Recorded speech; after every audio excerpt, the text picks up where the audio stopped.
everybody, I'm Leslie, this is Emily. Welcome back to the new and improved Tuesdays at 2. We have a new setup here. We hope you love it as much as we do.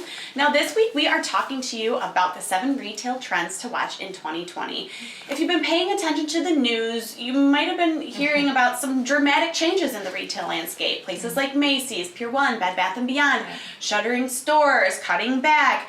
But then on the other hand, you have the rising importance of independent retailers and sellers, and you have an e-commerce economy that just won't quit, right?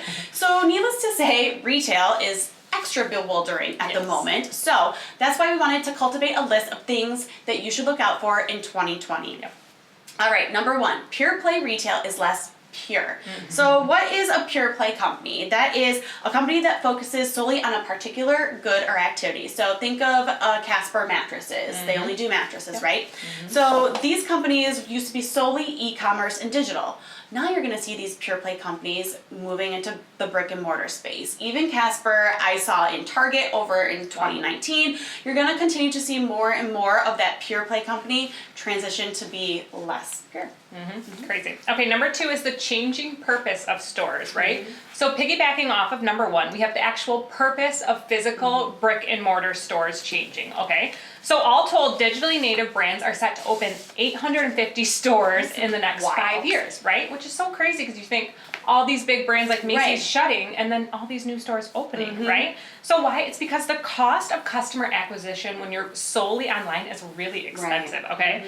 So, but unlike the old dinosaurs like Bed Bath & Beyond and Macy's, the new brick and mortars will focus on the new way to shop, really focusing on the customer experience. All right, number 3, BOPUS keeps bumping. Now, what is BOPUS? Buy online, pick up in store. There you go. So clever, right? Who doesn't love this feature? I use it all the time. I even went into Nordstrom, actually went into the physical Nordstrom at the mall recently and was blown away by their shoe section. Half of it had been taken over by the buy online, pick up in store, like pickup area. It was huge, it was massive, and it's just going to continue to get better and expand, and it's great because it's convenient, but continue to look for that. Think about implementing it perhaps for your business too. Definitely. Number 4 is secondhand clothing stores. My favorite. So Leslie here loves a secondhand store and likes to check them out. So retail has grown 21 times faster than the wider apparel market over the last 3 years, okay? Amazing. So secondhand retailer ThredUp has recently forged partnerships with more traditional retailers like Macy's and TJ Maxx and Madewell. It's because the rise of secondhand apparel stores comes as Gen Z shoppers really have refused to pay full price, right? They want, they're looking for affordability over value, really. It's crazy. So check that out. So fascinating. Number 5, a department store reckoning. Okay, so we talked about Macy's. We're not trying to pick on them. They've just been the biggest one in the news. And they're outside of just Macy's and Bed Bath & Beyond and Pier 1, there are plenty of large retailers with sagging sales. And certain ones that are on the brink of bankruptcy have filed bankruptcy. We've talked about Forever 21, perhaps here. We talked about them in the office before. So even if they restructure, they still might have be in a tough spot and might not be able to make it. So heads up on that for them.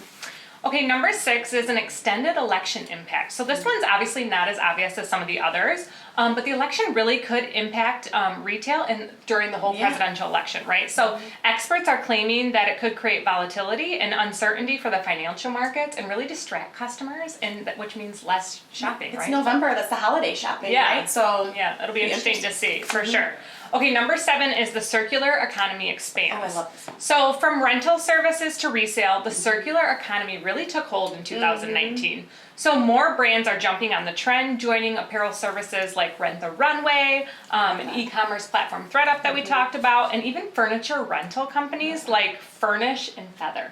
So cool. Yeah, it is. So as consumers become more environmentally conscious, adapting this circular model may become particularly viable for retailers in the future, okay? So like we said, the retail landscape is never boring, and really looking at these trends for 2020 could be something really important for your small business. That's why we really wanted to talk to you guys about them, because it's something that you need to keep an eye on throughout this year. So let us know which trend do you think will be the most prevalent in 2020, and one maybe that could impact you most. So let us know in the comments. We'd love to hear. If not, I am Emily, and this is Leslie for Tuesdays at 2. We will see you next week. Bye, guys. Bye.